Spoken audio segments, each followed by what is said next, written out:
Yeah, hello everyone, and welcome to the Hardcore Metal Detecting Radio Show. I'm Derek Asklar. Mr. Craig Talley's on the line. We'll be hosting the show tonight. I already see chat.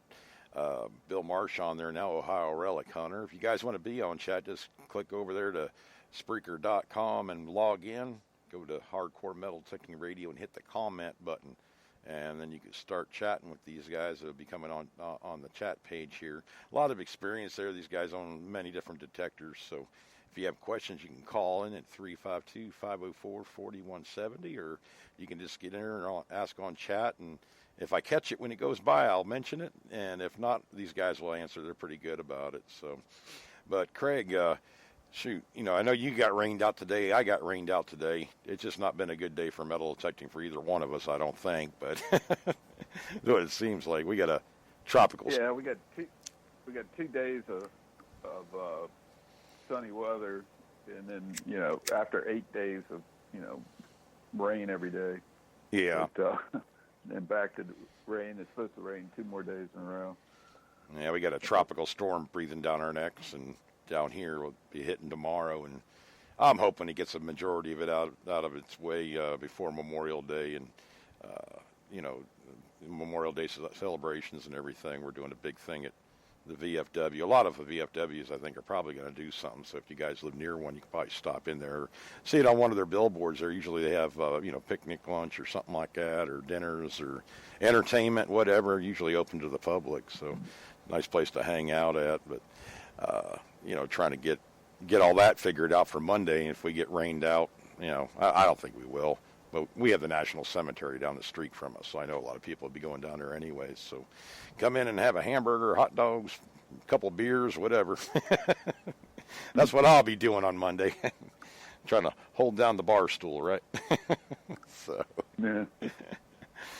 But yeah, just these storms coming through. It seemed like, well, we get them this time of year. It just seems a little early for us to get a tropical storm, but usually it's a little bit later in like the summertime more than anything else. In the fall, right before the fall, there's when we get pounded the most. But yeah, hopefully it just dumps some rain and that's about it. That's what I'm hoping for anyway.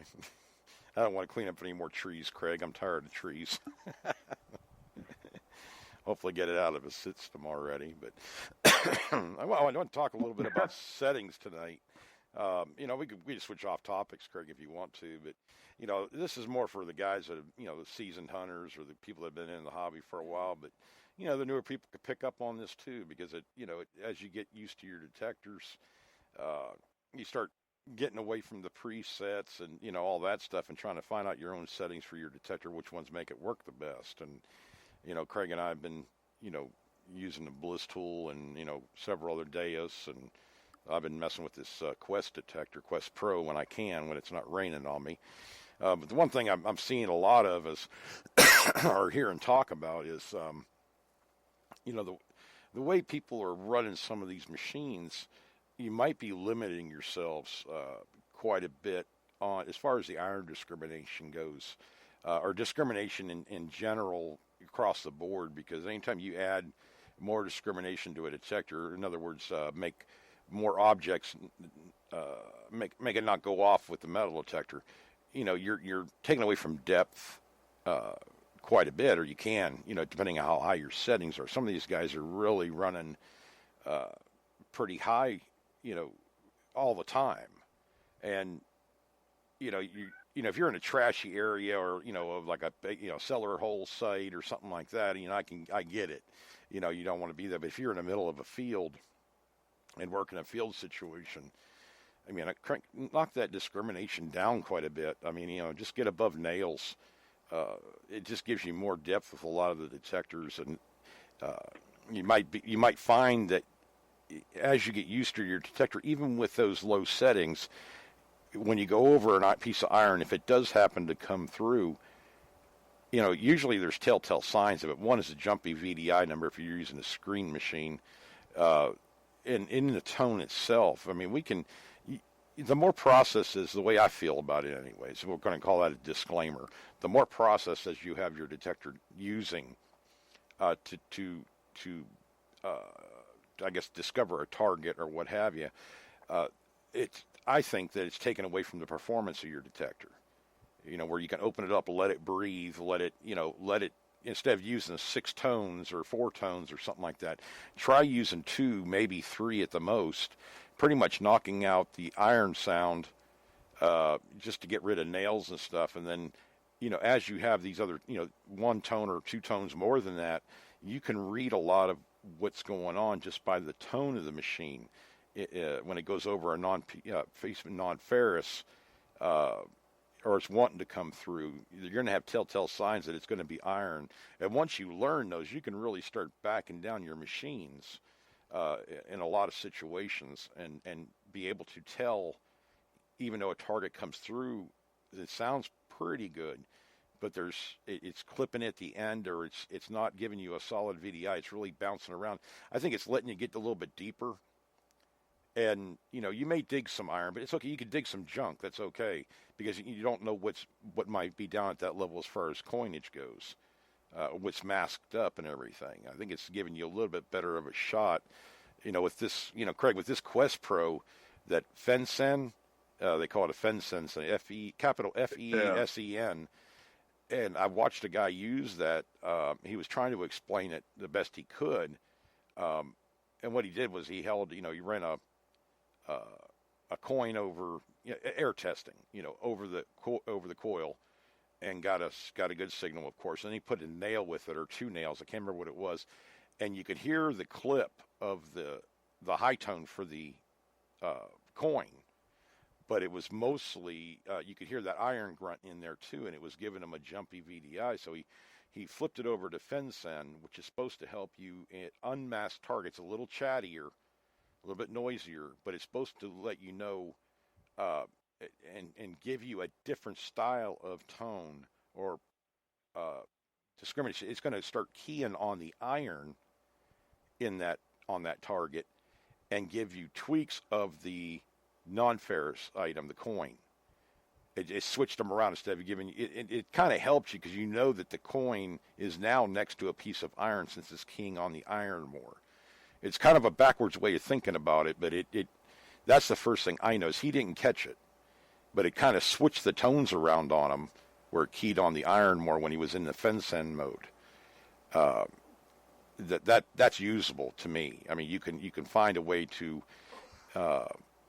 It's enabling you to hear that higher tone a little bit better, even though it's giving you the iron tone also, versus giving you mostly non-ferrous and then some iron. So you would think it was maybe a piece of a cast iron if you weren't using the FenSen. Cast iron is usually mixed up a lot. It comes through on some detectors better than others. I get fooled by it. It just sounds a little bit too good. So you go ahead and dig it, and it's usually, it'll be a piece of cast iron. But especially the deeper, this stuff right. is. Sorry, guys, I've got these allergies going on tonight. Oh my God, my eyes are just burning all day. Yeah, Pauline is, bless her heart. There's so many flowers burning, blooming. It's unbelievable. My neighbor just gave me a whole bunch. Planted a bunch in the yard today. But, yeah. Man, it's just, my car is just, I got a tan car, but you can just, the windows are just greenish, Oh, yeah. We got, Pauline, I took her in, I think I told you guys in the last show, took her in for thought it was an upper respiratory infection. Take her in, oh no, your lungs are fine, everything, but you have allergies. And they were just, these things are just torturing. The coughing, Pauline's chest hurts so bad. She goes, it just feels like I broke all my ribs coughing, throughout the day and everything. Well, we take her back in for her regular appointment, and now they said, oh, you have a sinus infection now. So they gave her antibiotics these antibiotics, Craig, are almost worse than the illness itself. They just wipe you out. I mean, some of this, we're become like immune to a lot of or not immune, but the antibiotics are getting immune to the viruses and stuff like that. That's been going on for a little while, but they must be really dosing this stuff. Like it just feels like she got the heck knocked out of her taking this stuff, but it's the only thing that they have that will get rid of the sinus infection. So it's like, geez, I don't know. I'm going to stop taking medicine altogether. I'm just going to take Advil. Advil has that broad spectrum, I think. So that's it, just Advil. But yeah, so dealing with those, and you're dealing with them up there, just we got stuff blooming. I don't even know what the heck it is. I've never seen it before. I don't know what, like I told you, we had the dogweed, dog funnels or something like that are coming up real bad, and the these little purple flowers everywhere. I don't know. It's like wildflowers, but I can't remember the name of them now, but they ragweed flowers or something like that. Good gosh, man, just messing us up down here. I'm sure you got a ton of stuff up there, Craig, that's just popping left and right. Oh yeah, most of this is yard, but we got all these trees, and most of the houses up here have like 0.2 of an acre at least. So you got a lot of trees and grass and stuff growing. Grass pollen's bad too sometimes. You don't even realize that. I used to have a grass allergy. If I was younger playing football or whatever, get tackled. Certain kind of grasses, man, I just break out like crazy from that stuff sometimes. I don't know. It's on a football field too, of all things. So I know it's just like a grass allergy or something. Bill says I need to go and get some of Granny's Shine, the rheumatism medicine. I'll stick with Dr. McGillicuddy's menthol liqueur. There you go. That if it doesn't kill you drinking it, it'll cauterize everything in your body. So that stuff is wicked menthol-y. Yeah. But some of these guys swear by it. It's like that bottle I found called Mother's Friend. Yeah. You need some of that. I woke up this morning, my eyes are just watering like crazy. I'm like, God, what is going on? But then again, I've been mowing and all that stuff too, and trying to get out detecting. And look at I haven't had poison ivy in forever. I thought I was like immune to it because I had it so much when I was younger, and I got some of that on me too. It's blooming everywhere, sumac and. Yeah, I got it all around the back of the yard, and up. It's one black walnut tree it's growing like right up the tree. Yeah. I guess that's poison oak. Maybe it's poison oak.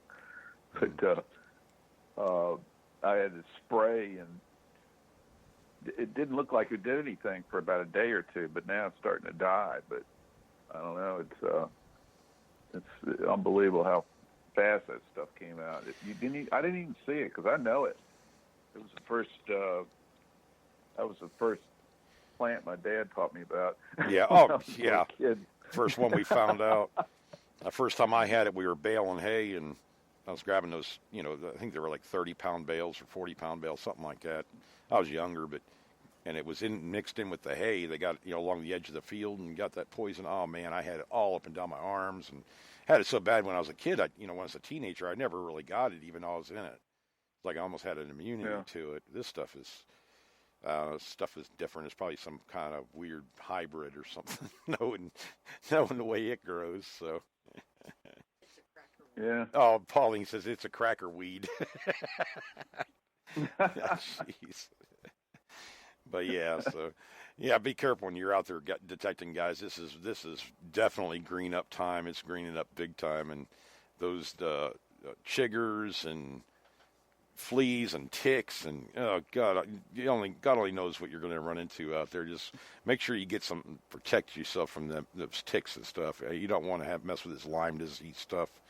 We have a couple people on here that are still battling with it, and it's if you can protect yourself with some of these, at least off or something like that. I mean, but Craig, you have that stuff you get from Walmart, and we talk about it every once in a while. You put it on your clothing. Your boots, your socks, that kind of thing. And I put it up that link for the socks that this one lady is selling. It's treated with it, and you can you buy these things. I think that was only, Craig, what were they, like $10 a pair or $8 a pair for these treated socks or something like that. And they have other clothing too. I put the link up on there, and I think Bill was the one that mentioned it. On one of the shows, or Brandon did one, but I have it up on the Hardcore Metal Detecting Facebook page, and so check that out. You see that picture I put up of my mother, Craig, with the tree? I don't know if you saw that or not. It's a choker tree, or I can't remember the technical name for it. We were down at Fort DeSoto Park, and we noticed this tree growing around it. And I've probably seen it before. I just never took a picture of it, I guess. And she was standing next to it. This tree actually overtook a palm tree, grew around it, and it'll continue growing. And since it's rooted right next to it, it'll actually kill that palm tree. It'll take some time, but it'll choke it out, literally. And if you check out that picture, man, that thing is there. I saw 2 or 3 palm trees where that's where they were. It actually just choked it and it rotted out, and there's just like a hole through it. This big, I don't know, choker tree, and it actually overtook a palm tree, which is pretty hard to do. Those things are pretty resilient, anyways. You think about all the wind and everything else they catch, but yeah, I thought it was, some of the plant life. I mean, when I was hunting up there in Tennessee with Bill and Tom up there, they got Jesus trees, they call them. And it's because the thorns are about 2 inches long on these things, and it's like running into a wall of nails. They just stick out everywhere, and on the branches, like almost like leaves, like. And they said, "Don't go into that. It's a Jesus tree." I said, "Why do you call it that?" It's the thorn, the thorn crown. Plus, you say Jesus when you run into it because it cuts you all up. And the wait a minute, it's all these little names we got for stuff. I tell you. I don't know if I put the sand spur. We got these little things down here in Florida. You'd be metal detecting, and you go to take a knee to dig the hole out, and you don't watch where you're kneeling down. It's like the thing of size of a pea, maybe a little bit smaller, but with thorns all the way around it. And these things they're almost barbed. You get them in your foot or your leg or whatever. They're so sharp they'll stick to your fingers when you go to pull them off your shoelaces and stuff. But I was hunting down there and kneeled down and right into my knees, and of course to try to catch myself with my hand and put my hand in them too. And before long, I had doggone sand spurs all over me. That's like, good God. That's the one time I put a pair of gloves on just so I didn't have to get, poked by these things. Like rose bush thorns, but there's a bunch of them on there. But be careful what you get into. Gosh, man, I tell you, that some of this stuff, I don't know what the use of it is. It's like mosquitoes and stuff like that. I never knew. Everything has a purpose. I think it was just their purpose was to annoy the heck out of us. But I see them up in Minnesota and stuff, and Alaska too. They're out there trying to, fish or whatever, and they're having to wear mosquito nets almost on their faces. Just remember Gunner's video, Craig, when he was making those videos of Minnesota. God, man, these things were just everywhere, all over them. I just couldn't tolerate it. I've been like out there with one of those wasp bombs, or the can of spray, just spraying the air to kill them all. I wouldn't. I was watching the Stealth Diggers the other day, and it was Charlie and Keebler out hunting, and Keebler had this American flag shirt on. It was crazy, but he had a jacket on, and he ended up, and it's kind of warm outside, and so he goes, "You think I'm crazy? I'm not." He goes, "This is keeping the bugs off me." But I guess Charlie had sprayed down like crazy before they went out. He went out with them, but they were talking about mayflies. Yeah, I think I heard it. I think I saw this video. That was one they just brought out, isn't it? Mm-hmm. Yeah. Yeah, they got this new thing called Not Thursday, and it's just basically they do videos the rest of the week, and it's not the main video that they do every Thursday, so it's called Not Thursday. So I like it. They're definitely my favorite channel, and Hoover Boys is close second. Yeah, but they really do a good job. They're always coming up, and they got new camera equipment, I guess, because of the Patreon thing. They got enough money where they upgraded their cameras, and it really looks good. Yeah, the technology they got out, there is some good camera equipment out there, for a decent price, but it just, I don't know, it's just relearning. Some of the stuff is easier, but, of course, they have a lot of settings on some of these GoPros and stuff. You got to, I just did with GoPro settings right off the bat. I tried to do some stuff with it.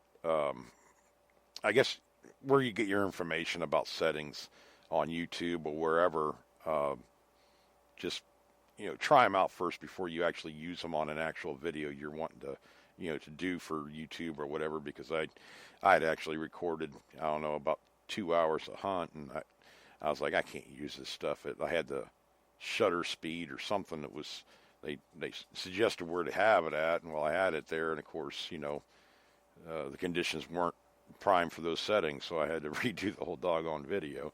But it's kind of hard to do on a live hunt, like a lot of people do. So, but I see, I guess past pursuits. Greg, he was saying, are we still hunting with the Bliss tool? Oh yeah, we will always hunt with the Bliss tool. Let me tell you, I love the machine and everything, but we do use other detectors, and Quest is one of them that I'm using right now, and actually all three of them, the Quest 20 and 40 and the Quest Pro. Craig still uses, the Deus and everything, and whatever else he decides he wants to try to use, see if it's pretty good or not. We're pretty versatile on machines as far as that goes, and always probably will be. We sold Blisstal for quite a while, but it's a solid machine. It's definitely a machine I use. So, and I've never done better with a machine than the Bliss. Nah.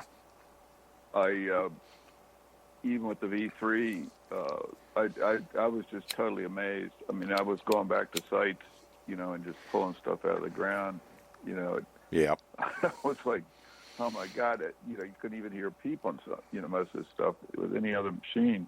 Mm-hmm. It was, it's like went back, the guy took me to his place because, you're not going to find anything, and he owed me a spot, so I was kind of laughing at myself, and I go, I've found stuff just about every site people said that. Yeah. Anyway, Mm-hmm. and so the first day I get a company letter G and a couple bullets, and he got all upset about that, and but he didn't want to hunt anymore. He hunted around, didn't find anything, so I said, can I go back? And he goes, yeah, go back all you want. So I said, all right. So I go up there the next day, and I'd right 10 feet, and I'd gone over it with the Deus the day before. And it was right next to this stump because I remember, going around it, and I get this moderate signal, and I dig a breastplate 16 inches down. Yeah, that was sweet. Was like, that guy was going nuts. Oh my God, he was so competitive, But if you don't have a machine, every machine's going to find you something. But some of them are just better. They're higher grade, higher level machine, and you can't put up a Radio Shack Special against a CTX or a Deus or anything and expect to do as good as they do. I mean, the technology's not in it, So these newer machines are getting better depth, but I don't know. The Bliss tool's a different animal. It's always been it's just different. I don't know what it is. It's like in between a VLF and a pulse, I swear. I mean, the way it's like having a pulse induction depth with VLF discrimination. It does some wild stuff. I'll always use it, man. Anytime I'm going to a spot that's been hunted, that's the first detector I'll grab. Is I don't care which model it is. I don't I even have a V2, which is I don't know if there's very many in the U.S. at all. I don't think there is, but I got one a couple 3 years ago, Craig, something like that, on a trade, and heck, I kept that bugger, So, but yeah, the V3s. I've had several guys, and Craig even mentioned one before the show, a guy from Australia, and I know we have some of you all listening from Australia and Europe and Germany and everything. I see you on the analytics, but he was asking about. He ran into some really bad mineralized ground in Australia, which I hadn't really. I know they deal with that, the black sands and everything, and he's using a V3 in there. And Craig was telling me about this. I guess you messaged through Craig, but I'll just tell you because I think you're listening anyways. But make sure your discrimination toggle on your V3, that's the bottom left-hand toggle. Make sure it is in number 1.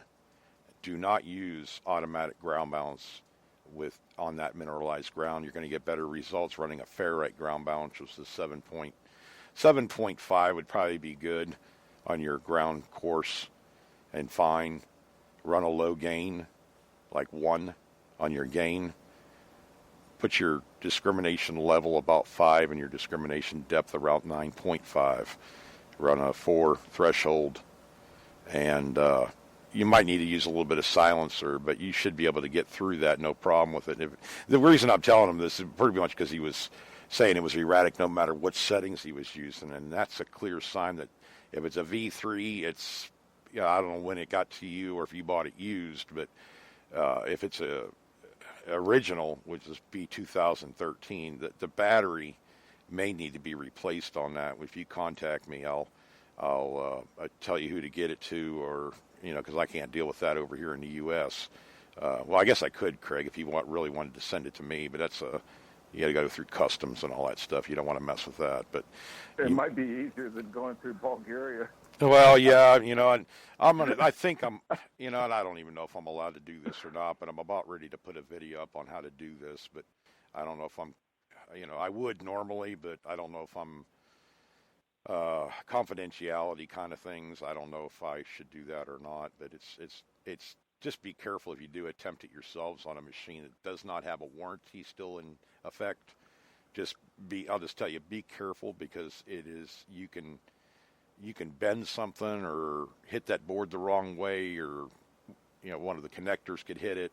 Just be gentle when you put the machine back together again, and understand that you're voiding your warranty if you have one. So don't, obviously if you have a V6 and you just got it, in the last year, you don't want to do this, because you don't want to void the 3-year warranty on the parts and everything inside of it.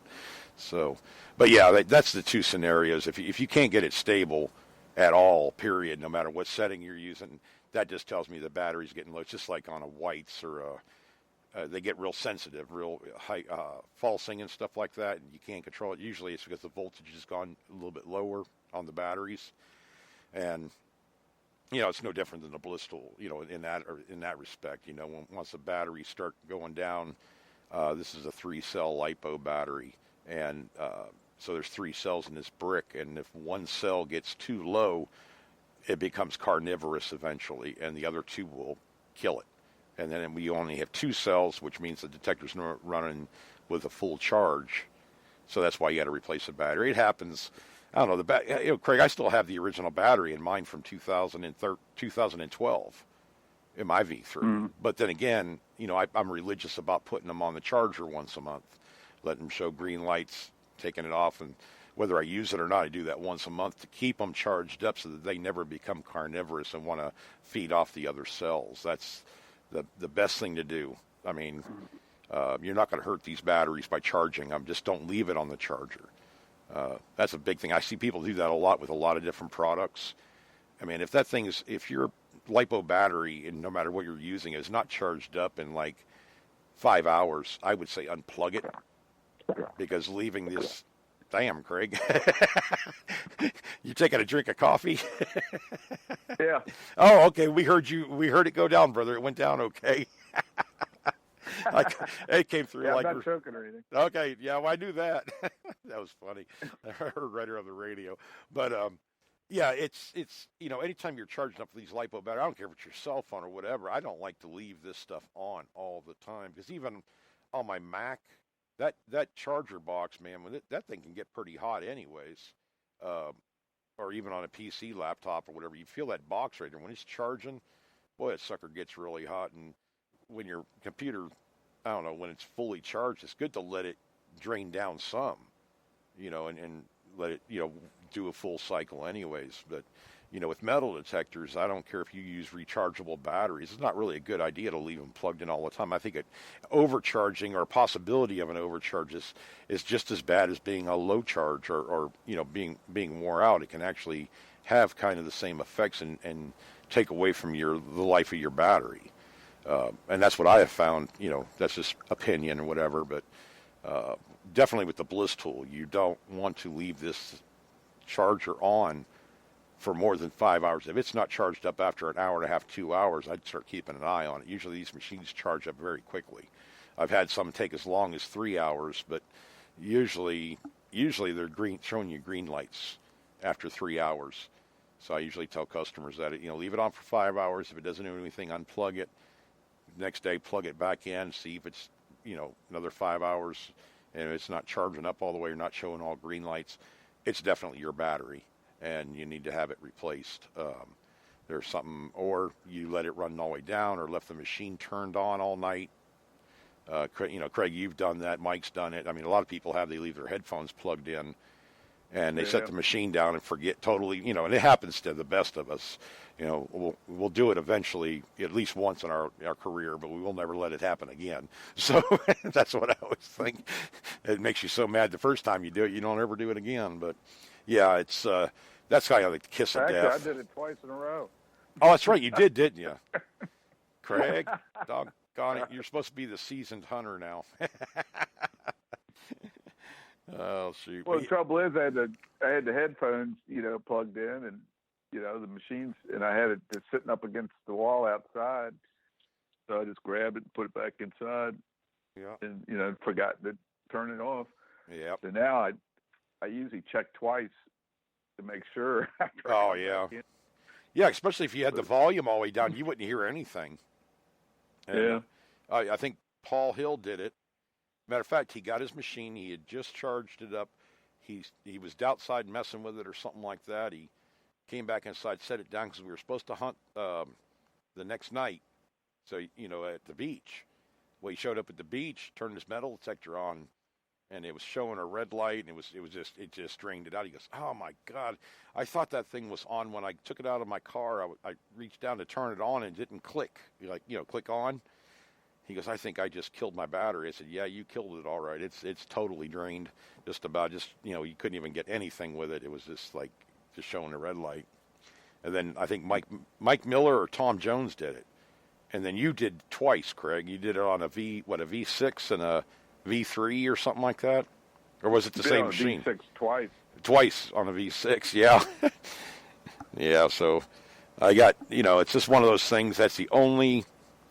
Well, it's not a bad thing. I mean, well, it is leaving it on, but I mean, it's actually the battery in these machines last a long doggone time. I mean, I've had a lot of LiPo batteries, but I got one of the original V3s, and it finally went out about 5 months ago. Yeah, you got to send that to me. And I got the V5. I got to send to you too. Yeah, get these. Well, I know Brent. Brent sent me his machine. I don't know what happened, Brent. I mean, I got a thing in the mailbox yesterday, and it said you wanted a signature on it, which I get that. I wasn't home, so they just took it back. I waited for it today, and the mailman never brought it today. So I guess on Tuesday, because Monday's a holiday, we're going to run over to the post office and get it, and I'll get your battery. Well, I think that he had damage, believe it or not. He shipped it somewhere, and the box came all beat up and everything. So he says he thinks that the control, the knobs, some of them are bent. I'm like, yeah, okay, well, I'll fix that up for you. And I do this for you guys. I mean, if you message me on Facebook or email me or whatever, even on the chat here, if you guys have an issue. I think Chris Engel called me. He hadn't used it in a while because he's been working so much, and he wanted to get a battery put in it. So yeah, I'll do that for you guys. I don't charge a lot, nothing, but it saves you from either doing it yourself and voiding a warranty or something like that, or shipping it overseas. That can be a pain in the butt if you don't do it right. Make sure you know what you're doing when you ship overseas anywhere. You have the right paperwork and all that stuff, what it's valued at, and it's not real bad, but it can be if you don't know what you're doing. You don't want to forget a piece of information and get stuck in customs. That seems to be the scenario. I know Gunner did it a while back. I told him I'd send it for him. He said, no, I got it, and his machine was stuck for 6 weeks in customs because he didn't have the right return information, Craig. I don't know. He did something wrong, but yeah, not much anybody can do when it's stuck in customs. So, but yeah, they eventually released it or whatever, or got the right paperwork or whatever, and then it was okay. So just be careful when you're shipping any machine overseas or, buying from, somebody. You usually see like on eBay and Amazon. There's ratings on both, isn't there, Craig? I think there is, as far as shippers go. Well, yeah. Not the shippers, but the sellers. Yeah, sellers information. Yeah, if you see somebody with an 80 or 85 on their, little rating, I'd be real cautious. I mean, most of the ones you're going to see are going to be 95% or above, are going to be the good, people that do what you should do as a seller, getting the stuff off to you faster, shipping it, and no problems. But, you do find them on there that have like 80s and 85s. I'm kind of real leery about them, and I'll go to somebody with a higher rating. Or I'll go to their, you usually see the comments people make. And if it's something they didn't have any control over, like a post office or something, the mail is horrible, man. Sometimes it can be really bad. I know I've shipped stuff out, and 5 days later, and I 2 day ship it, and the person will call me, I still haven't got this or that. I said, well, I shipped it out. I got, here's a tracking number, and the next day it shows back up at my house for no reason. I don't know what the deal is with that. It had the right right address on it and everything. So sent it out again, didn't change anything. It went right through. So it does happen more often than I remember it happening 5 years ago. I don't know what the deal is with that, but just, bear in mind, it's probably not, no matter who you're buying it from here in the States even, if you don't beat up on the shipper, because, if it is a post kind of thing, you don't want it, don't want to blame him for something he has no control over. So sometimes people get bad ratings on something like that, and, your hands are tied. All you can do is put it in the mailbox, right, Craig? So, yeah. But yeah, with these settings on the V3s and, even the V5s, they're all different. These are different models, and they do different things, and they react a little bit differently. They're very powerful. I mean, these machines, the Blissful machines, are like having your detector on max gain when the Bliss tool is at like 0. So the Bliss tool is really powerful, but in that power, you have to know how to control it. You can't run these things I can run it on 10 gain if I wanted to, but I don't see any reason to do that.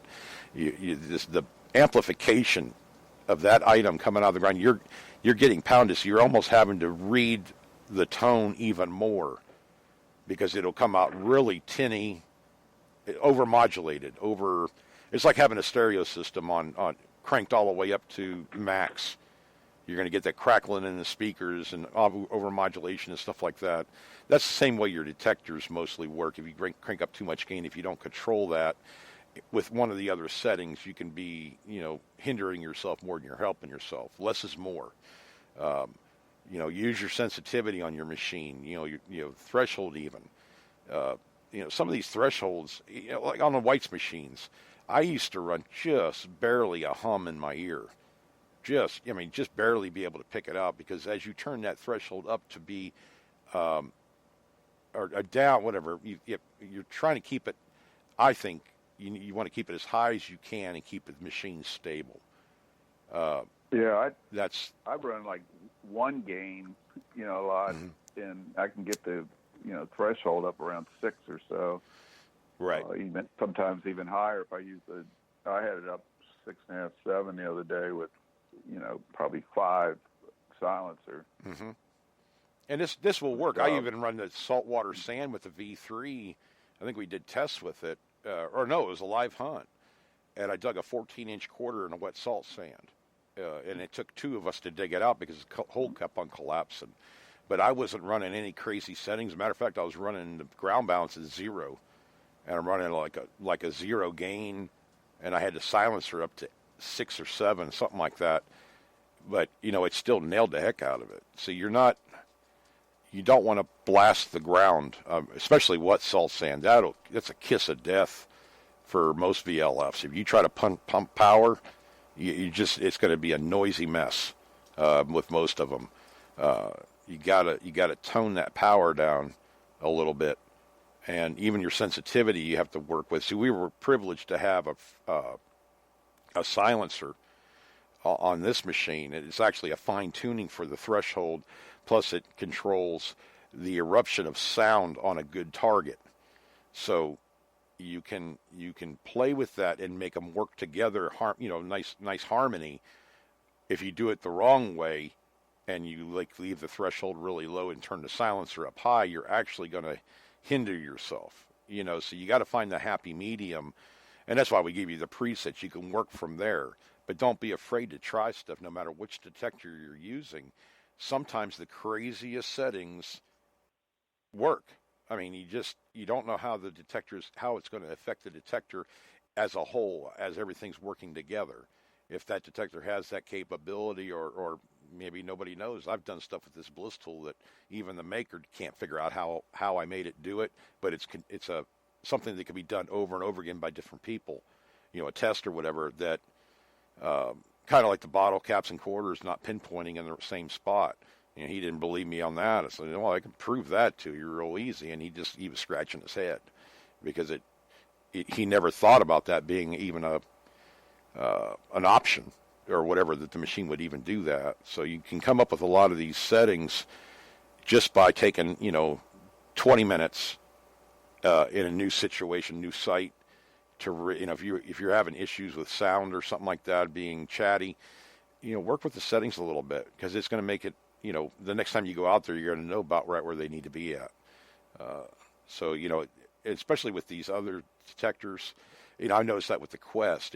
I kept it when I did my testing with these machines pretty much at what the manual says is the presets. I wanted to do that, but it did tell me in there right off the bat to run the sensitivity as high as possible, but that as long as the machine is stable.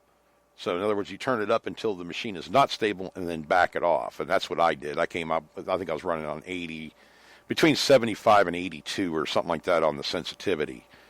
And it was running fine. I wasn't getting any weird beeps or falsing or anything like that. So I'm pretty sure I found the sweet spot as far as the sensitivity. Now the rest of it comes down into my discrimination levels and stuff. And if you have the capability of just turning off the sound on iron targets, in other words, you could essentially technically be running almost like an all metal. Well, I wouldn't say it's like running an all metal, but you can just turn off the sound to. You don't need to just discriminate them out. Like the White Spectra V3 was like that. You could just turn off the sound to all the negative numbers, or whatever numbers you wanted, and just keep all the rest of them on a single tone or two-tone. And that way you're not losing depth by running too much discrimination. And I don't know if this is going to be Craig, I don't know if that's going to be a problem in the future. But on the last, I guess prior, 3 years ago, 4 years ago, that's always been an issue about running too much discrimination and not getting the depth because of it. Oh, yeah. But now yes, we're going to lose some. Like with the Bliss tool, you lose, but you're not losing a lot. When you're talking about digging a 14-inch dime, I'm not going to quibble about, a quarter inch or 3/4 of an inch of loss, because, it's so far above everybody else as far as the depth they're getting. I don't feel bad about that. Now, if I'm really going to be technical about it, I'd have to run it wide open, which I didn't see really a need to. It's going to go off on something, it's going to go off on it. If not, then, there's nothing there anyways in that depth range. So, and another thing you guys have to think about also is, I've noticed with these new detectors too, that whisper tones or softer tones on deeper targets. And a Quest is really good at that. I can raise a coil up. I'm getting the same tone, but it's getting quieter. And so if I'm getting those quieter tones, I know they're deeper right off the bat. So, if you can have your discrimination level, you don't want to boost, like on the whites. I have to use examples because I don't know how to put it into words, but on a 12-inch dime with the White Spectra V3, I was getting a repeatable signal, but it was in the iron tone, and the VDI number was reading up at negative 93, I think it was, because the White's machine has actually from negative 95 to positive 95. So it was flipping over into the iron range. Because it couldn't tell what the item was in the ground. It knew something was there, but it couldn't read it, so it automatically went to iron reading on there. So I would have passed it by on a 12-inch quarter. Having it set up differently, I don't know if that would really help. It reached its depth, in other words. You're only going to get so deep with your detector, no matter which one you have. Once you get past that, then the readings start getting really kind of gibbery. Or they could be really hard. And that's, I think, is where you work with the Deus, Craig. When you get those high tones, you're listening for that tweak. It's can tell it's there, and it's just really, really, really deep. And it's just telling you that, dig me. the dig me signal, and it comes up. I've always said, at least half of it's the user of the detector. Their style, their way that they get the most out of their machine. Not just the machine itself, because I've seen people use what we would consider about low mid-level machines, but do as good with them as they would do on a low-end high-level machine. They know the machine better, so they're able to make it do. As you get more experience with the machine, it enables you to do more stuff with it, to understand it better. But don't restrict yourself with these presets. They'll get you by. They'll get you started. They'll give you a general idea of what you're listening for. But please don't be afraid to go on the wild side. Go hardcore and start really working with the machine. If anything else, you just put it back to where you started at. But you might find that, hey, I can run a higher sensitivity. I can run less discrimination, or I might want to run 2 tones instead of 6 tones or whatever. Just knock out, the iron tone. You want to hear iron and you want to hear non-ferrous. Most relic hunters would probably do that. I would think so. We really don't care whether it's lead, copper, nickel. We want to dig all of that. Where a coin shooter, somebody that's after coins, is going to want the high end of the spectrum, like from, I don't know, Craig, 60 up on the VDI numbers. Yeah.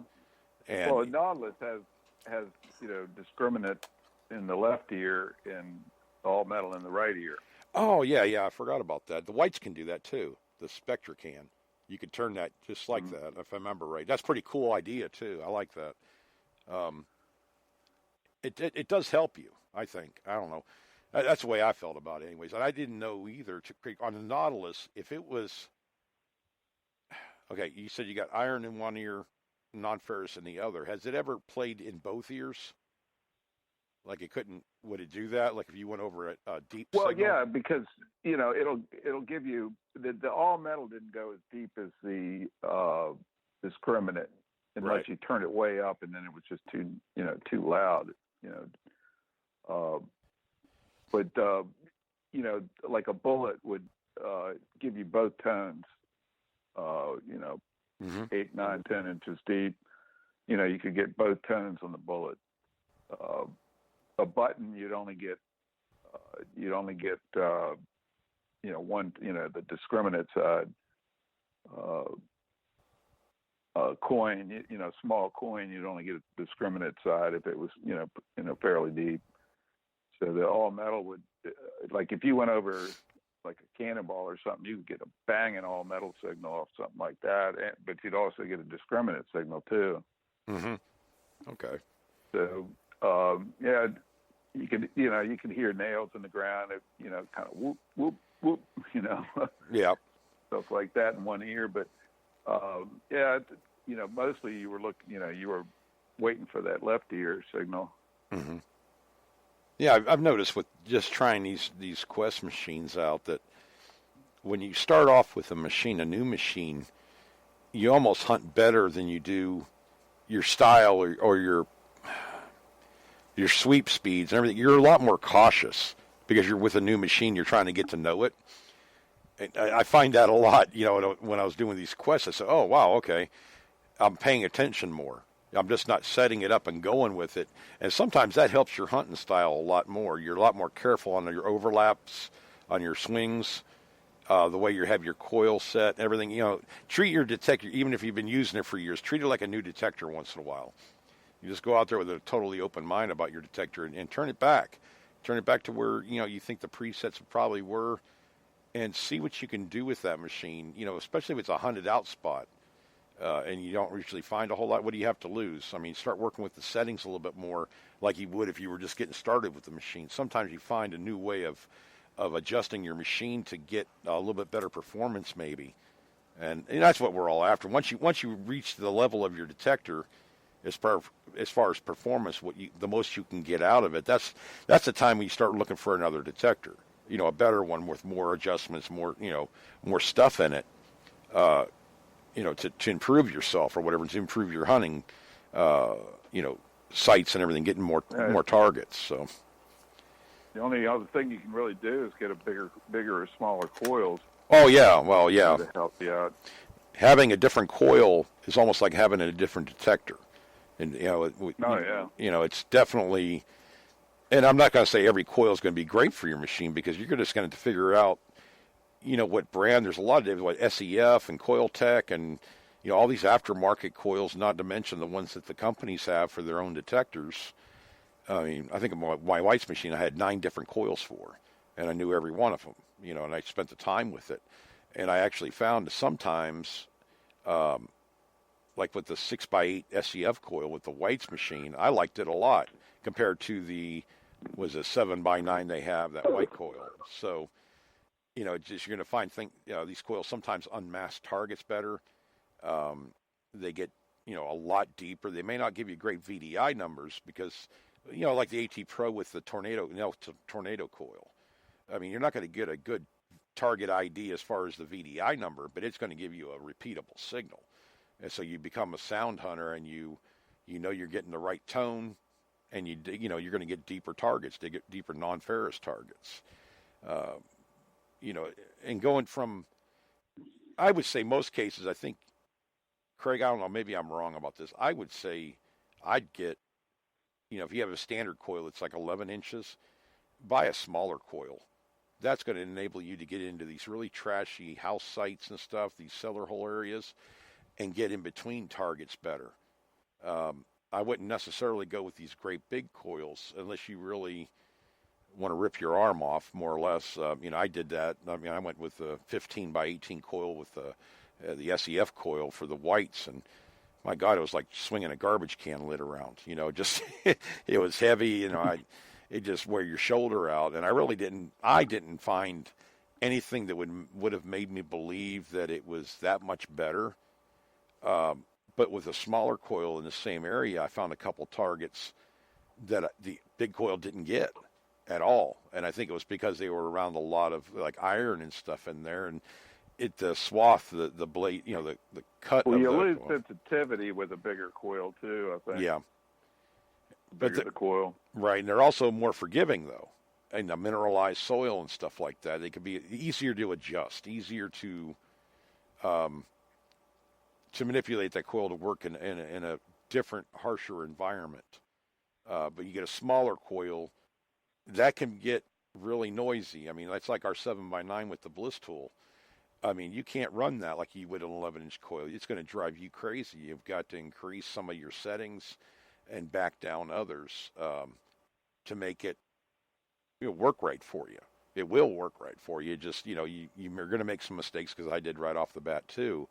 But I came at it from the same premises I did from the White's machine. That 5x5.3 coil that White's has.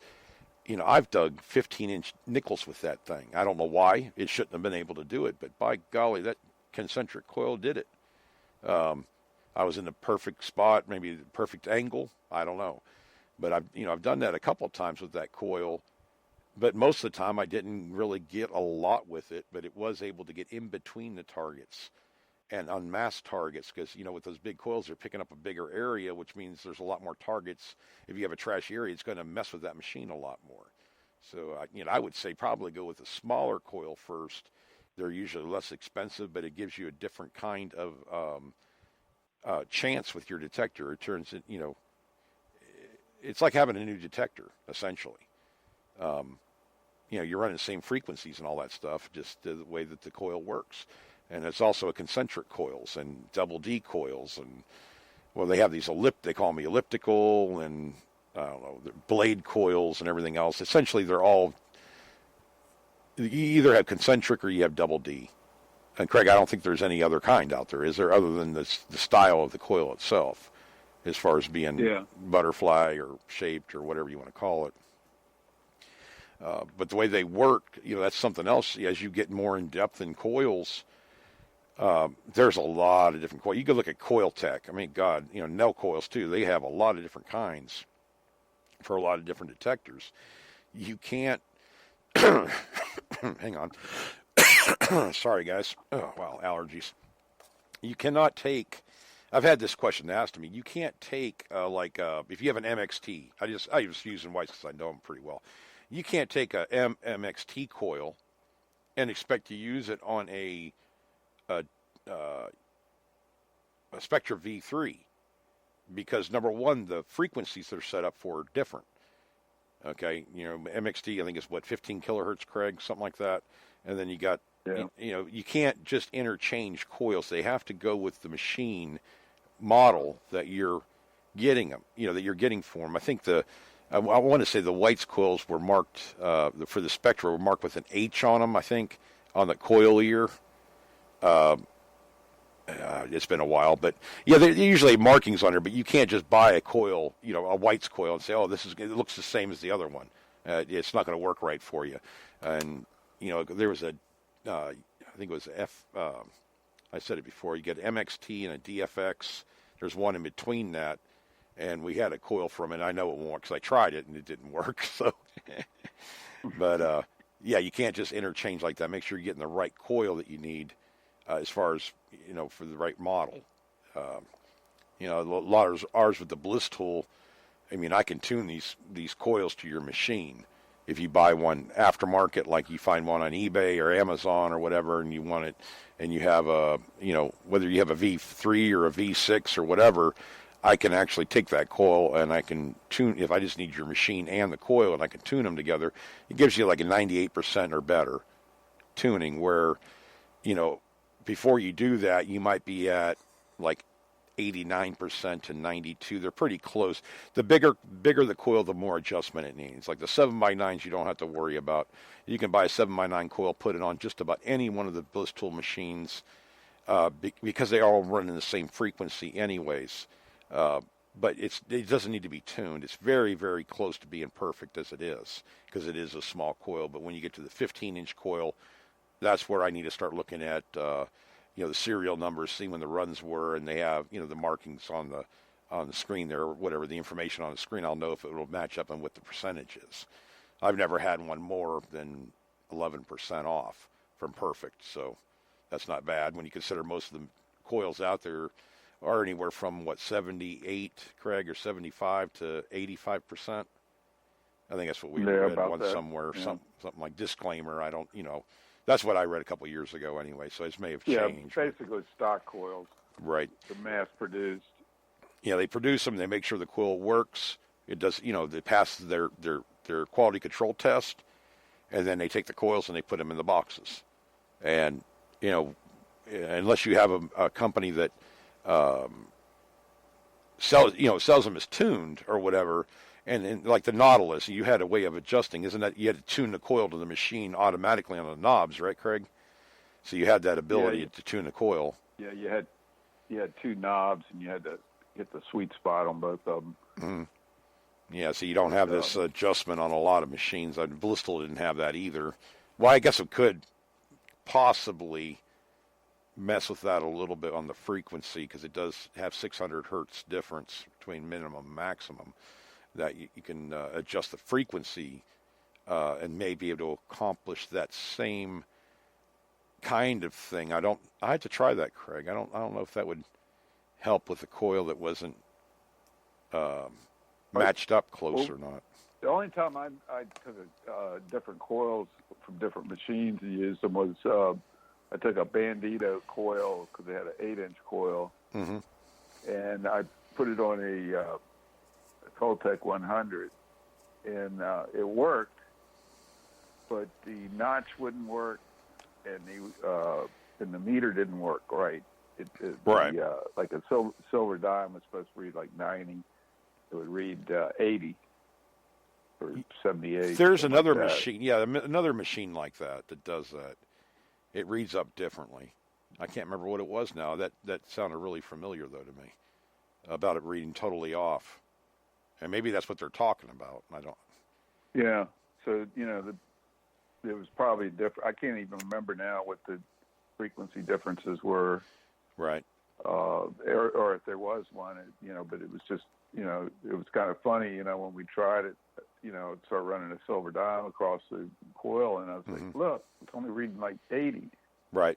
And so we tried other things, and it was pretty bizarre how the meter just was totally off. Right.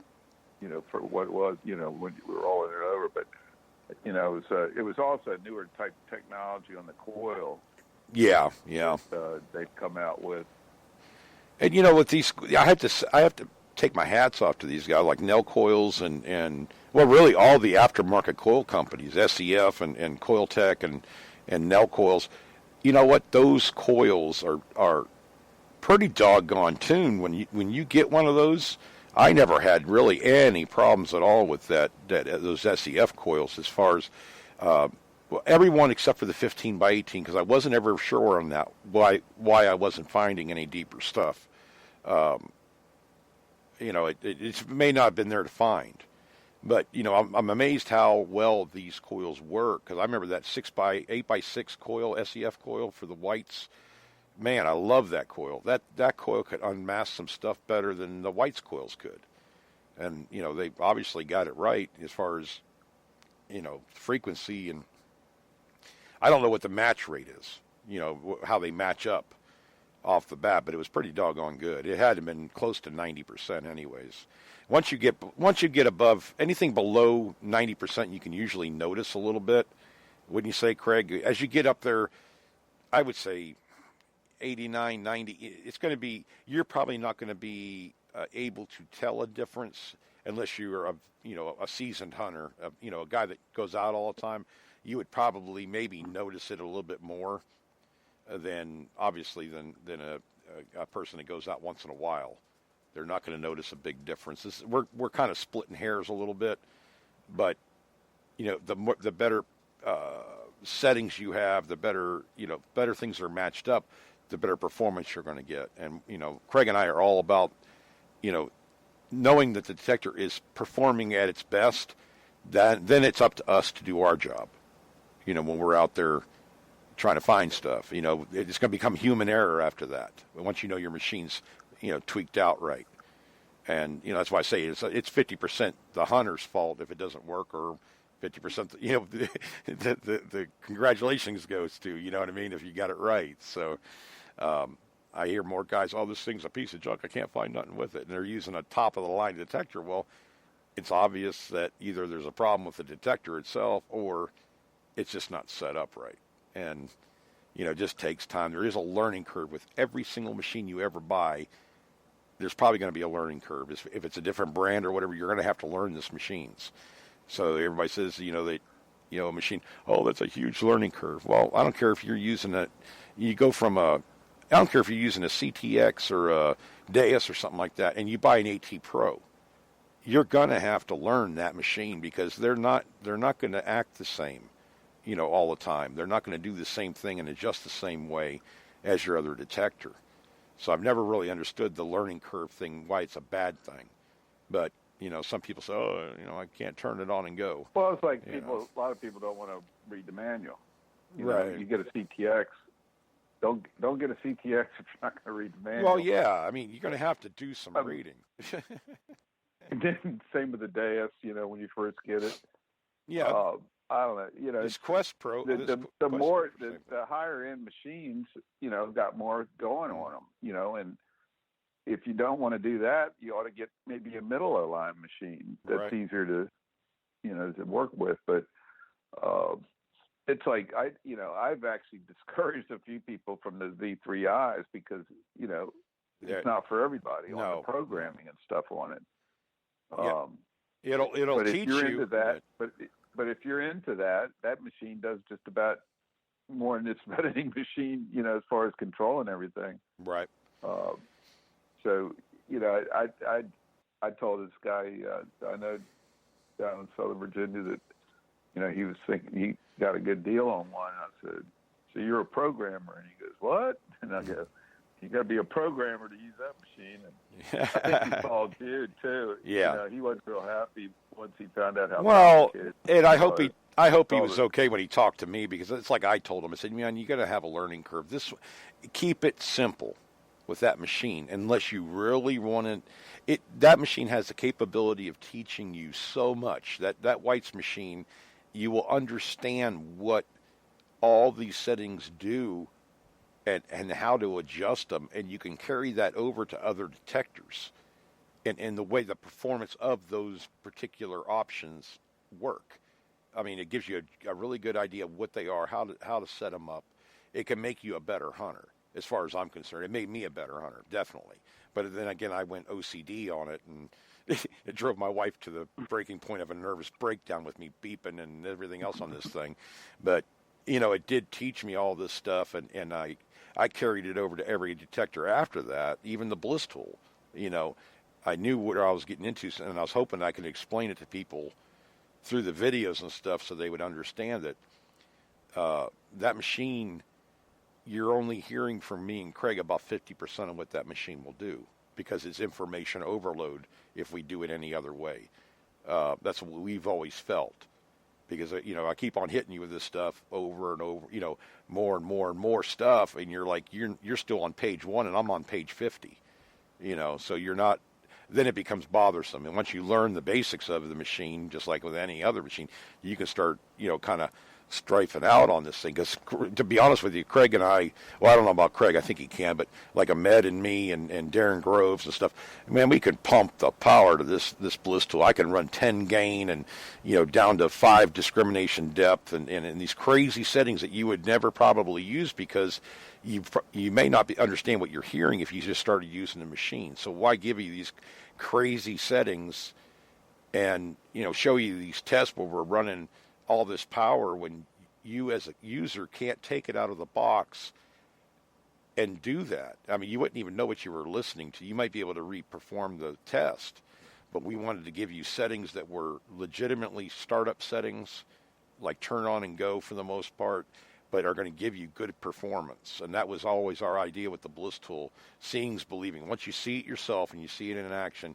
you'll know what we're talking about with this machine. And, I would say we probably had Craig, 95% as far as people buying the machine, even if they were new to the machine. They're new to metal detecting. It's like 95% approval rate as far as the way the machine worked. They definitely knew it got deeper. They definitely knew that they were hearing targets they didn't hear with other detectors. So yeah, it gives you that. But we didn't want to overload you guys. And I have some videos that I've never even put out because it was so much to that extreme side that it would I felt like it would turn people off the machine, not understanding what they're doing and having it erratic, thinking they got to pull it out of the box and run those high settings like that.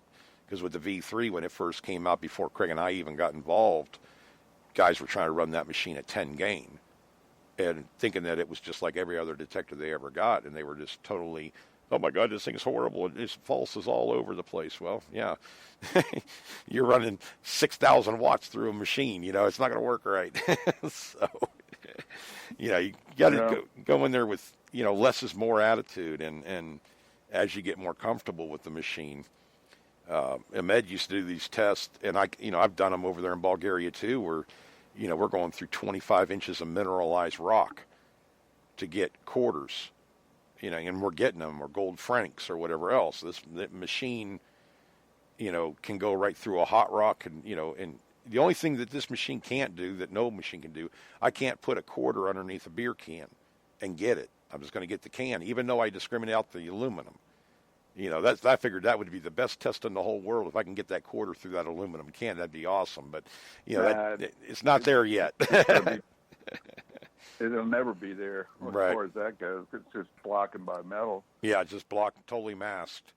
But, with the Bliss tool, we can, ground balance to a hot rock, put a bullet on top of it, put a bullet underneath it, doesn't matter. It'll get it, and it'll get it with the right sound and everything.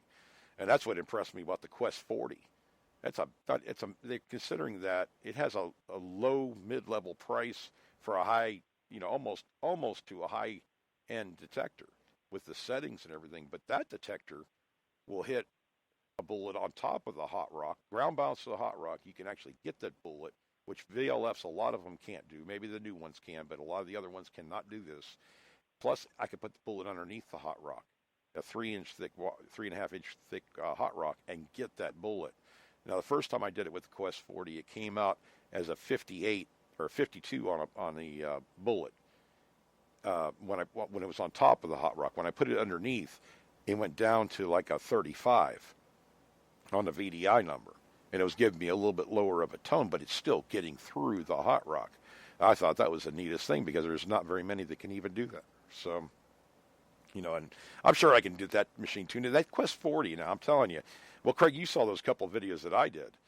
And the guy's like, holy crap, this thing does good, But that's what I found when I turned it on and went with it. I was like, oh, okay, this is impressive. The recovery delay is really good. Man, the VDIs are pretty much dead on. It pinpoints at the right depth within an inch, up to 9-10 inches. That's pretty doggone good. And, I've used machines where every target you get says it's 7 inches in the ground, and you dig it and it's 4 inches.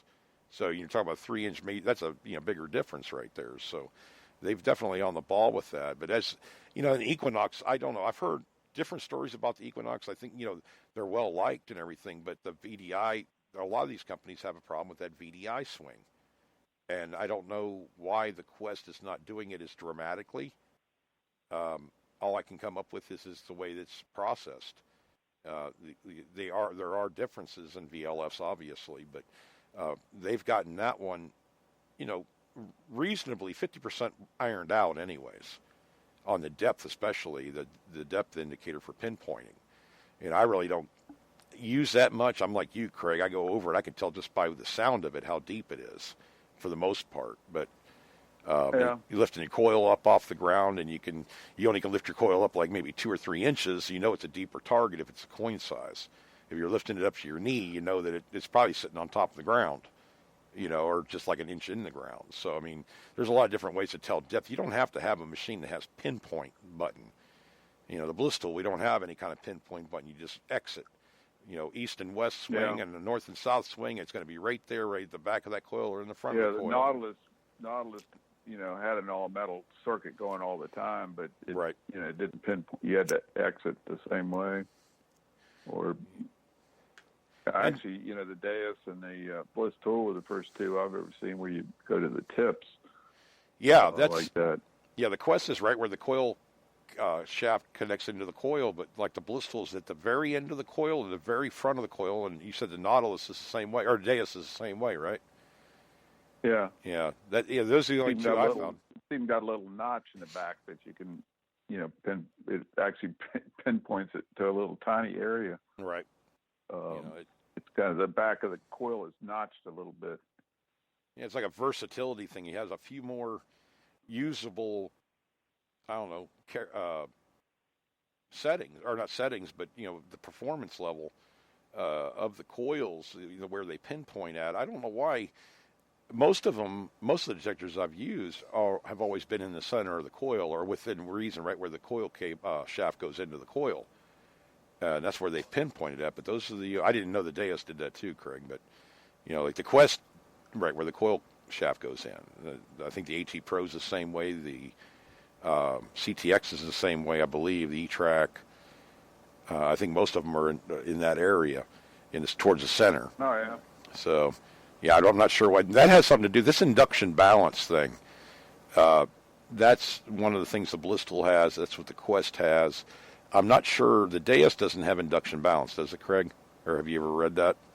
I don't know. We have to check into that. I want to see with these detectors. If you have a detector and you know what it is, you can put it up on chat. I'm just kind of curious whether they're just using a traditional, I guess, I don't know what you'd call, was it OBF or BFO?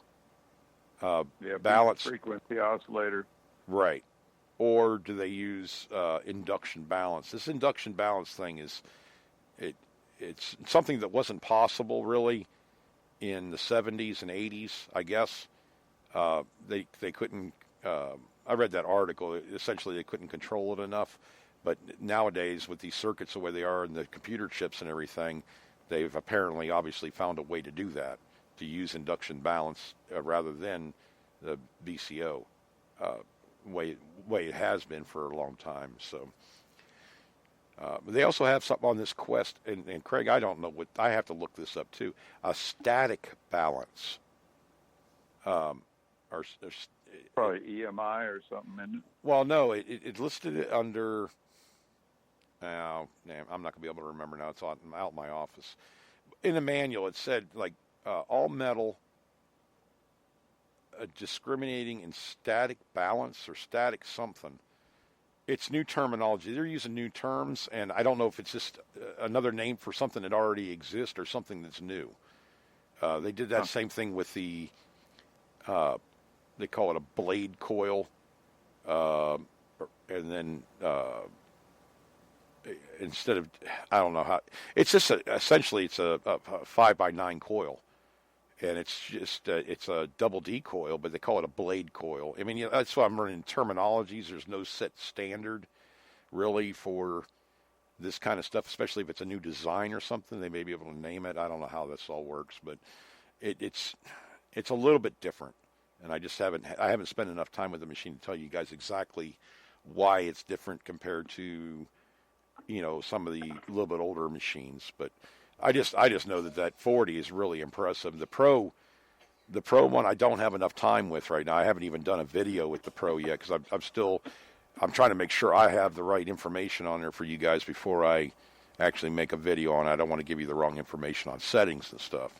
But it definitely impressive just being able to do these basic, you would think were basic things, but they're really hard for some of these VLFs to do.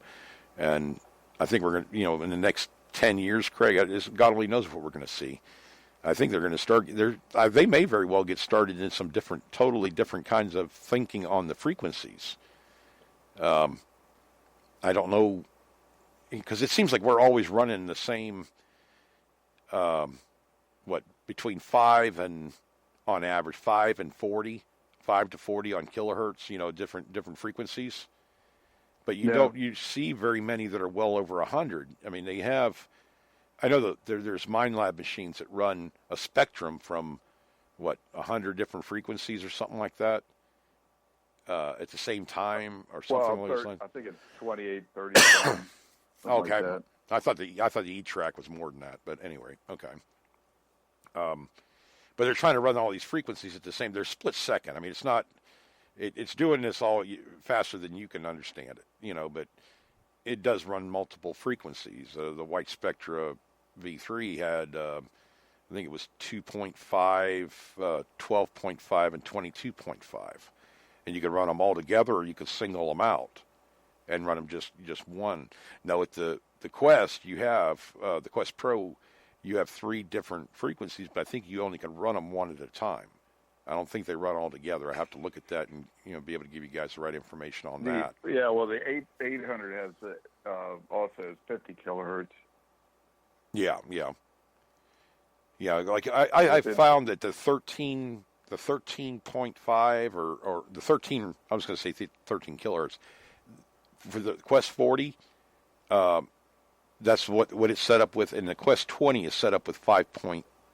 I think it's 9.5. I have to look at the exact ones, but they're different frequencies they run on. But with the Pro, I found the 13 kilohertz. I love that frequency. It just, for my ground and everything here, it seemed to work really well. Now, if you get into more mineralized ground, you might need to run a higher frequency. I think the gold and stuff like that, you'd want to run that 20 kilohertz or 40 kilohertz, whatever it is. I can't remember now off the top of my head, but 50, I think. 50. Okay, yeah.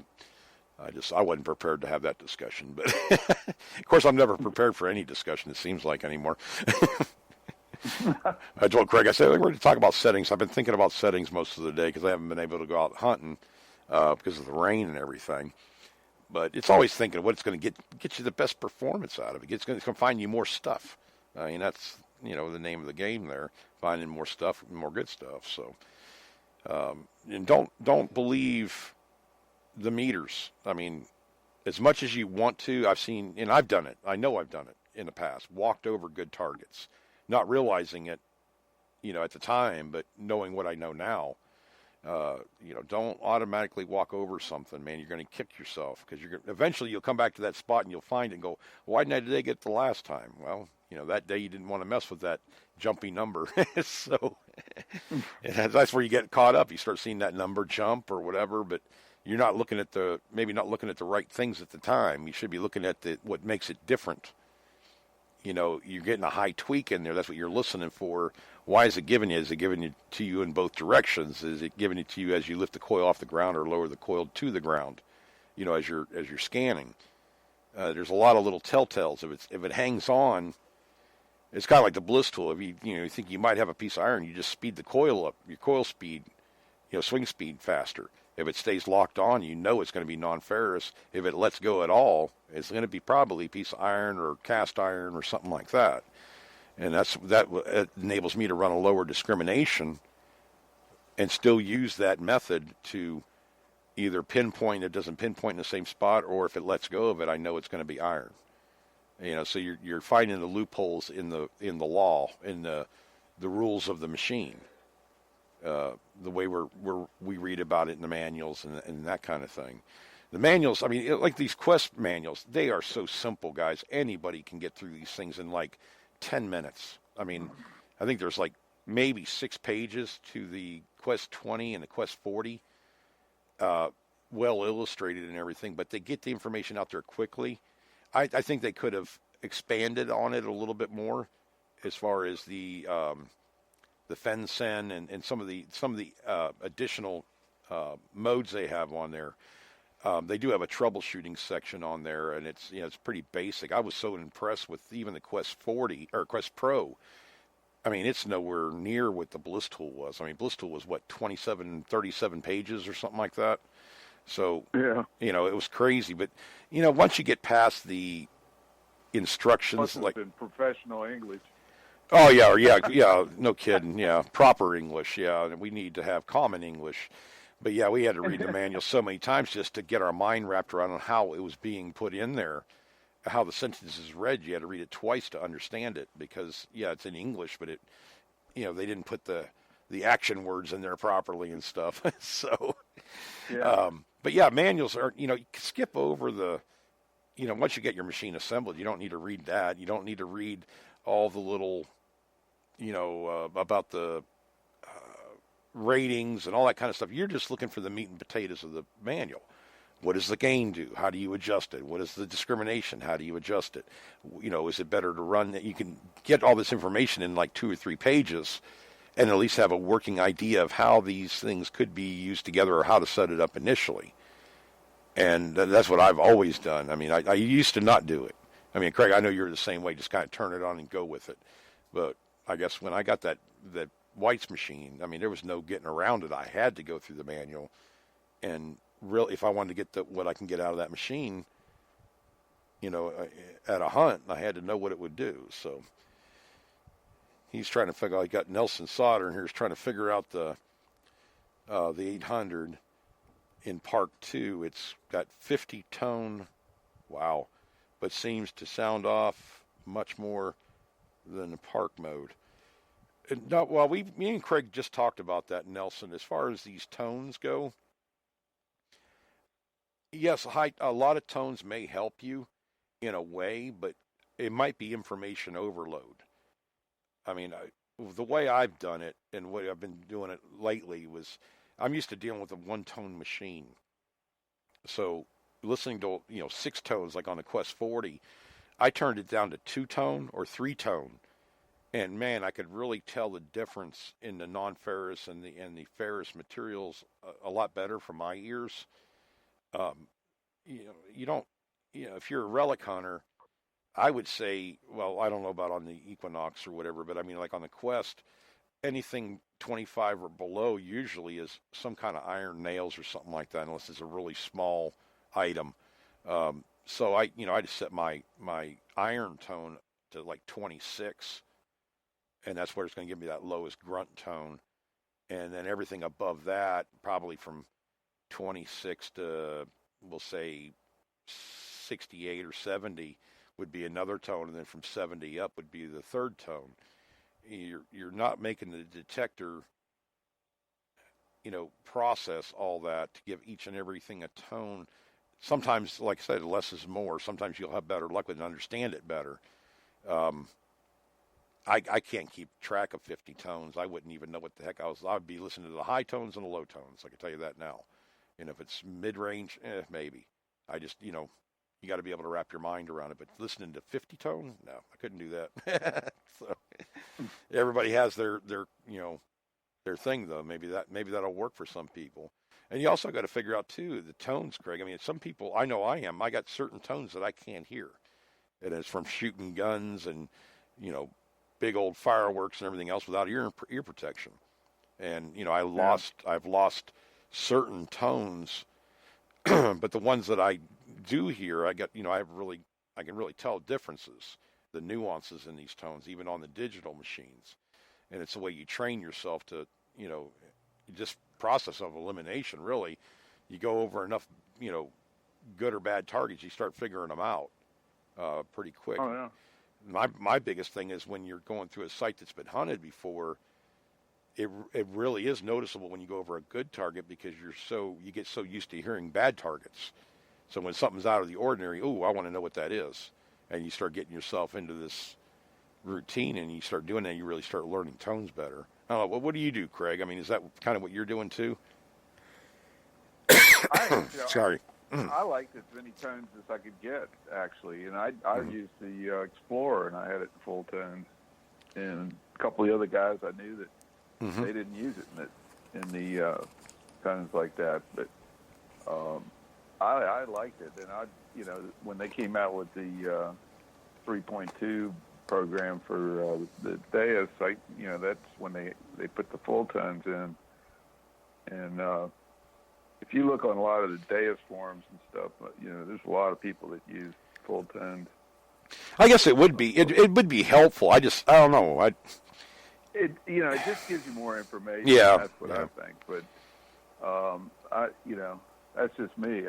But like on a lot of the other machines, a lot of people. I heard on some of the, I think you can turn the number of tones down or something. Yeah. Do tone breaks and stuff.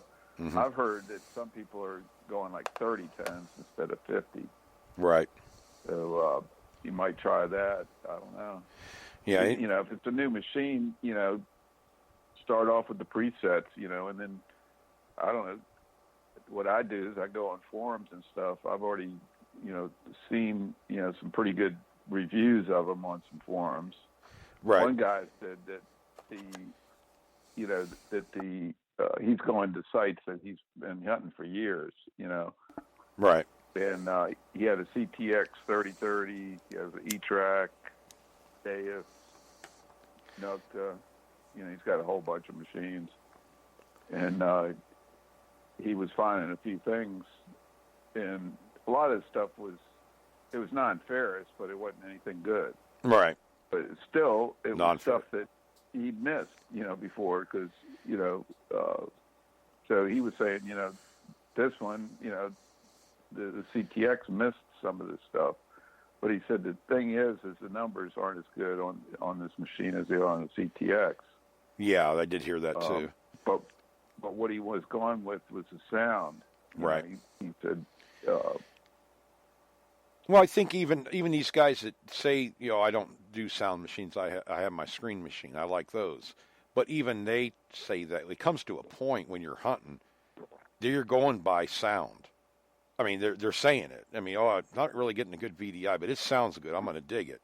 Trust your ears. Your ears are telling you. I mean, sight is okay and everything, but Craig and I both had machines where the meter wouldn't even read, but I'm getting a repeatable whisper tone, and I'm going to dig that. But even though the meter's telling me it's not there, don't be a meter slave to that meter or that VDI number. I mean, you'll screw yourself out. Well, of it some depends more on what targets. kind of digging you're going to do too. Yeah. If you're in a park, Yeah, you want to go by the meter more. Right. Probably. Be like a rototiller. If it's a hammered park, then you probably want to take some more chances on if your targets. Right. And not worry so much. Go by the tone rather than the VDI numbers, because there's probably not going to be many. If it's a hammered place. Yeah, I can still remember Chuck Smalley using that CTX and with the stock coil, and he was, we were on a beach in Chicago, and I was just filming, filming them metal detecting and stuff. And we were at that hunt, and he said he's getting a signal. He goes, "Man, this is kind of junky, but I think this might be a dime." And he kicked about 2 inches of sand out of the way. Went over. He goes, I'm getting something at 9 inches now, and I think this is going to be a dime. And the VDI number was jumping all over the place. He dug down. Sure enough, it was a silver dime. But that just comes with experience. That comes with knowing your machine. I mean, he knew that machine pretty doggone good.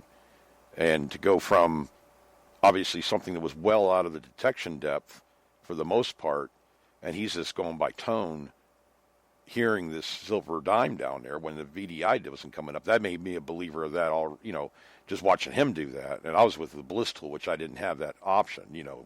If it sounded good, I dig it. But even then, I had to switch from the 15-inch coil to the 11-inch coil. I was tired of digging 14 inches down for pennies, new pennies.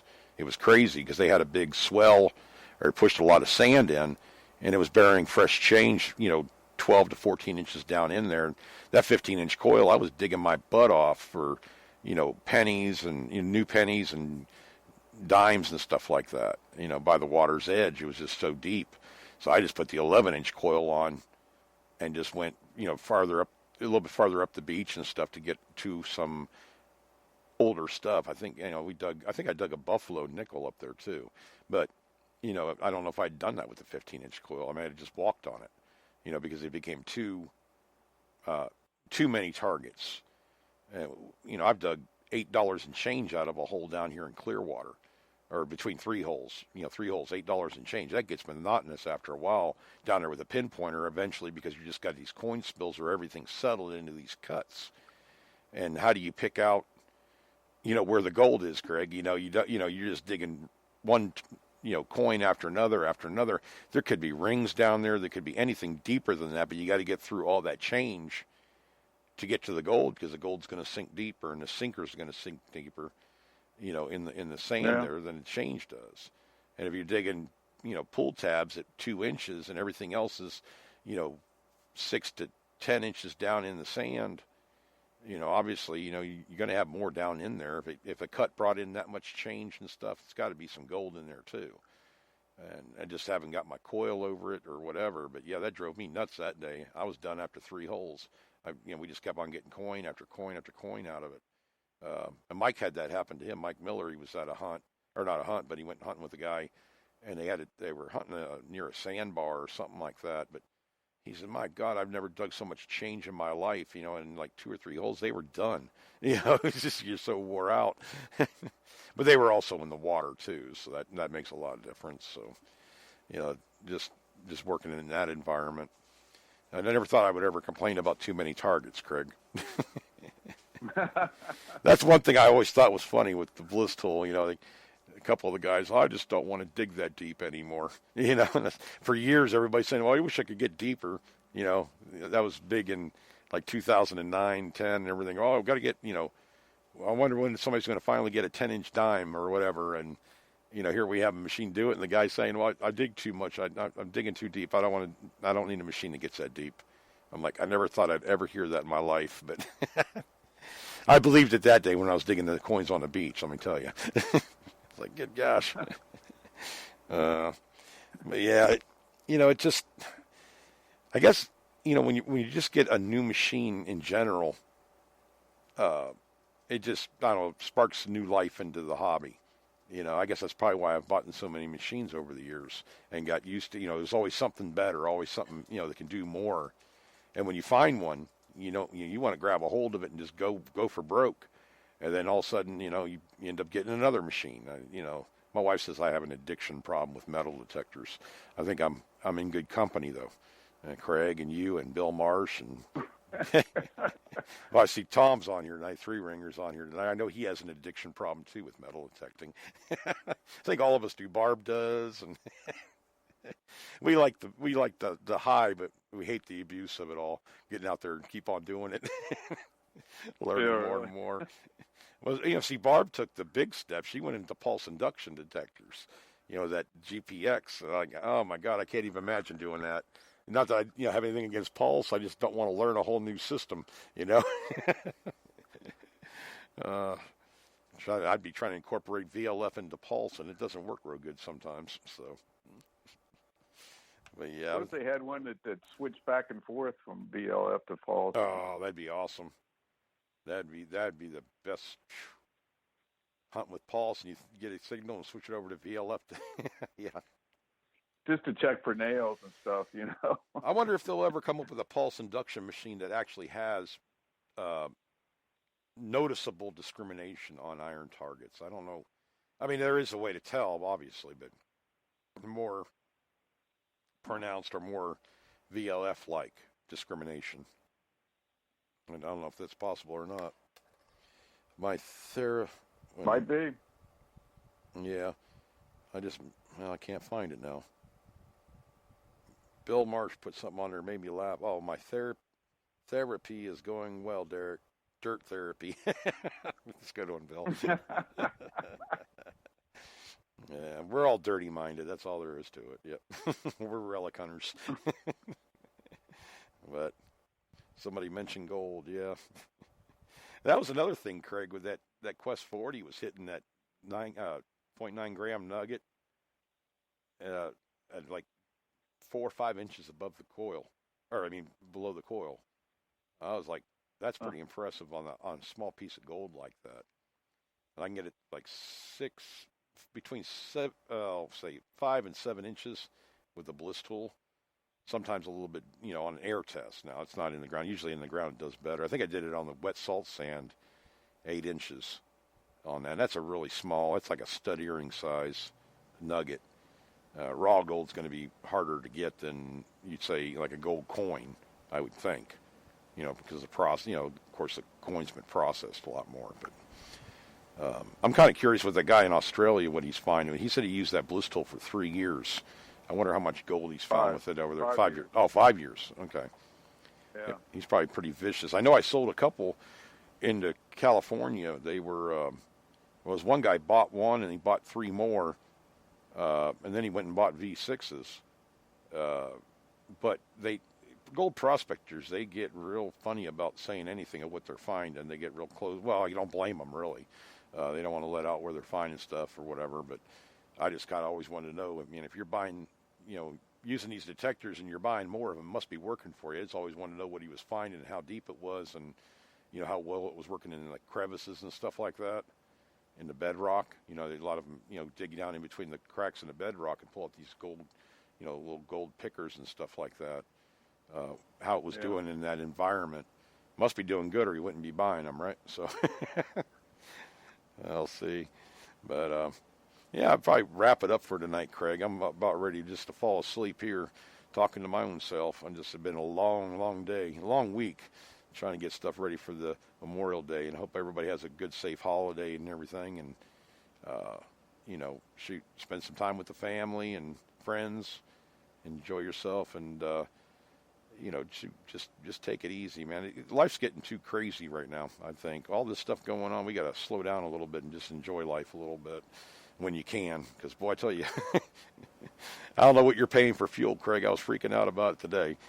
It's almost up to $2.90 a gallon where I'm at. It's probably cheaper than some of the places around the country, obviously. But I think it was $2.69. Like that.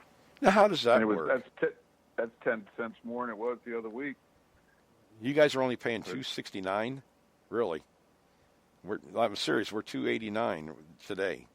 Where I got fuel at. I was like, what the heck, man? We're in Florida. We're right by, we got all these, ports and everything else like that. I just don't know what's going on. Doesn't make sense. You're up in Virginia. Well, of course, you have big ports up there, too, but just the taxes, I guess, is what it is more than anything else, probably. Seems like when that starts going up, everything does. Northern Virginia is a little bit, much higher. Mm-hmm. But, everything up here in the valley is a lot cheaper. Yeah.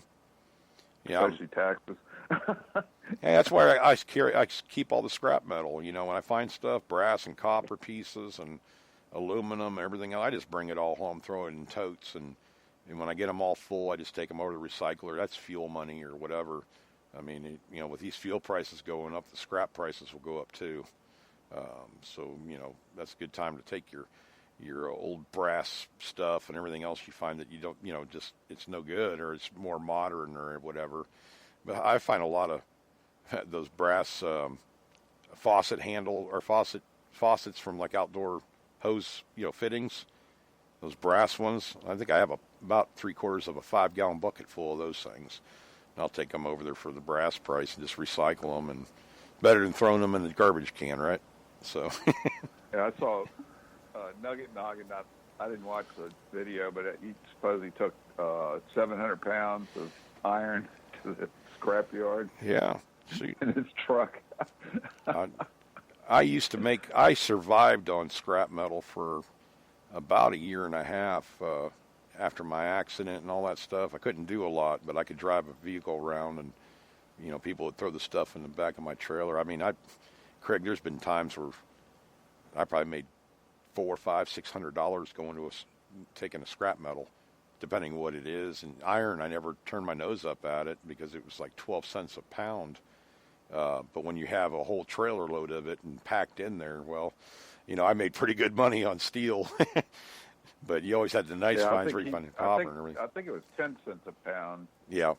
That he was getting. It's not bad. It's, depending if you just have it laying around, what the heck, just might as well just scrap it, get it out of the yard or whatever. I know my pickup truck probably looks like a lot of y'all's. I know it, I've hunted with a couple of you guys on here, and we end up having more metal in the back of our truck just laying in there from 3 months ago. My wife gets on my case about that. She goes to load something in my truck. What the heck is all this metal doing in here? I can't even put my stuff in here. I said, oh, that's okay. I'll unload it sometime. And I remember one time she made me mad. Remember that? When I put the tailgate down, she's right here right now. And I backed up like 20 mile an hour and hit the brakes, and all the metal came out onto the pavement right there right in front of my shop. That your damn truck's unloaded now, isn't it? I was in a doghouse for about a week after that, I think. I don't think she spoke to me. Hey, I have a way of doing it, I didn't want to take the time to do it. So you know what? I have brakes and I have reverse, so that's all that matters. Yep. And she's telling me right now. Good What? thing she wasn't in the way. No, I would never do that.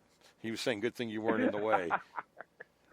As you know what? She's the sweetest woman in the world, but when she gets spiteful, I think she probably would have dented the bumper kicking it when I was backing up. That's how mean my wife can be. She's just giving me that look right now. You know it. So at any rate. Oh, shoot. But yeah, Craig, we'll wrap it up for tonight. We thank you guys for listening and liking the show and everything and following us. I was looking at our stats on there. We may be over 16,000 followers now or something like that. It's getting up there. Glad you guys like the show. If you have ideas and stuff like that, or you want to be on the show, just message me or whatever. We'll get you put on there and talk about metal detecting or what you do in metal detecting or other hobbies. Doesn't really matter. We just kind of go with the flow and let the show take a path that it wants to take. So I guess we'll wrap it up. You can check out, Craig just changed our Bliss Tool America site to Hardcore Metal Detecting site on Facebook. It's still called Bliss Tool America, but I basically put a banner up with the Spreaker and the channel and everything. So I'm kind of promoting it more through that.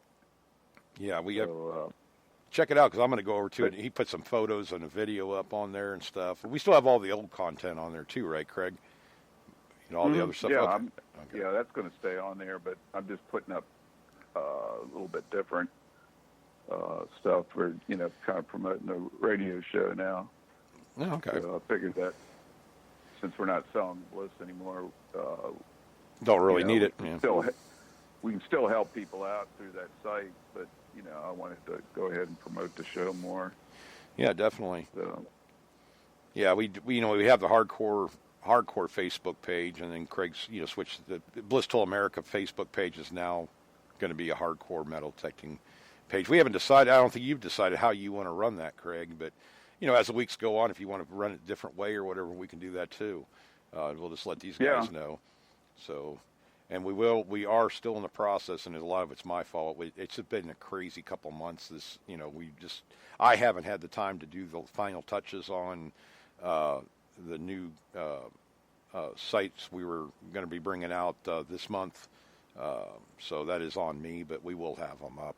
I think you guys are really going to like them. I'm really trying to go all out on them. So Be fun for the for you all, and fun for us too, because we get to read all the stuff too. It's going to incorporate a lot of different hobbies and stuff. So I think you guys are going to like it.